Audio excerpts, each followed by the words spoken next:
I see us as in an unsustainable economy and culture, what David Corton calls a suicide economy. In other words, it's built to grow or die, this economy, and the corporations that run it. And I want to get off of that. I want to move toward a harmonious lifestyle that has some chance of lasting. And the middle American or the mainstream American lifestyle doesn't have a chance of lasting. Ecologically, it's suicidal. We've been living this lifestyle. We started in 1978. We started Imago, which is an ecological education organization here in the Ecovillage. And it was sort of around that time. Before that, we sort of came out of Eileen and I are both social workers, and realized that most people in this culture aren't happy, and started asking why. And our conclusion was there's just a real dichotomy between the culture and what we need as humans. The culture says we need a lot of money and stuff, and that'll make us happy. And the reality, what we really need is, when we get the basic necessities of life, which don't take much at all, what we need is relationships. And at first we were looking at human relationships, and then realized we're not only disconnected from other humans, but from the planet. I think Enright Ecovillage is an experiment. It's a demonstration. For us, it's a learning process, and then hopefully it's a demonstration for other people of how we can live as if the earth is sacred. And it really is. We live in this incredible planet. I mean, and the miracle of it is we're in this universe that's 12 billion light years across, and here we are, this tiny planet, and it's such a mystical, magical place. And to learn how to live within, not only with each other, but seeing community as more than people. For me, the best thing about living this type of lifestyle, there's a combination of things. One is the whole idea that we're connected to this planet, and that we are earthlings. And to have people supporting that around me is very, very helpful. Don't feel strange all the time. Also I think that we really are, right now, I think the human species is in danger. I have some real doubts whether we're going to survive. And this is the only way we're going to survive, is if we see the earth as primary and we humans as one of 10 million species. Right now we see economics as primary. Humans are producers and consumers within the economic system, and the earth is pure resource. And it's worked. There's 7 billion people on the planet, and it has a lot to do with that. But now that belief system is going to kill us, and so we've got to think differently. So it's both a better way of living, and it's also a necessary way of living. One of the best things about living this kind of lifestyle that I've been living for 20 years or something, on the street in this house, is that I do it with some like-minded folks. Having a strange yard instead of just a lawn with garden and meadow is a little more embraced on this street than it would be in many suburban neighborhoods. It's one of the best things. To me, living sustainably means taking resources from the natural world no faster than they're being replenished by the natural world, which our economy is not doing. It also means, in order to do that, to get a sense of whether I'm doing it or not, getting closer to those resources or sources in nature, moving closer to my sources in nature. So I want to see the land where my food is grown.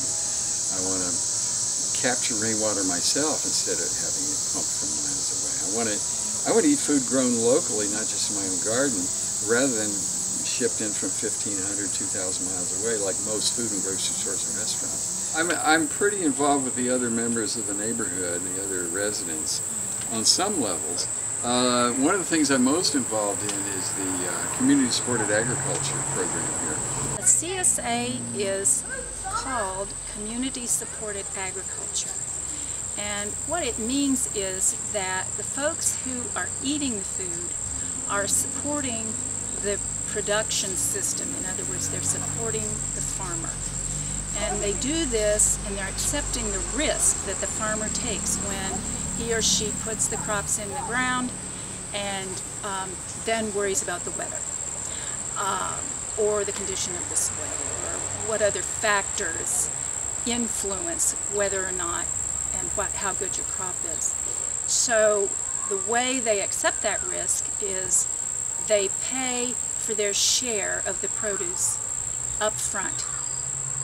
Our members pay, I think it's $4.25 for 26 weeks of their share, 1/50th of the produce that we are able to grow. They also commit 40 hours of work per season for each share. So that may be for 2 or 3 people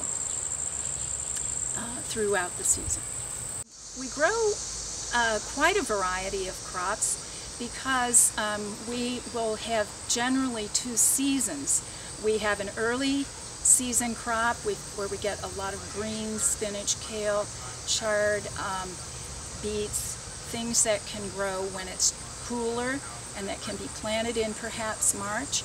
We also have the advantage of our greenhouse, which, by the way, we purchased essentially for the back taxes on the building that had been left abandoned, and put a great deal of volunteer labor in to get it up to production again. So we're able to grow early crops by starting them in the greenhouse nurseries and then planting them out. We're fortunate to have some really fine resources within the village. Several people who have long been interested in producing food in the community, a couple of people who have experience with growing CSA, and a gentleman, Charles Griffin, who has actually run CSAs and knows how to plant and grow food for those. A lot of the tomatoes are really late this year because it was so hot that the flowers abort on the plant. So here, now I can check to make sure that they're still attached, and I can identify, or I can make an assessment of how much fruit we're going to get in 4 or 6 weeks. So I can tell you that we're going to have a great crop of these truss fruits in September.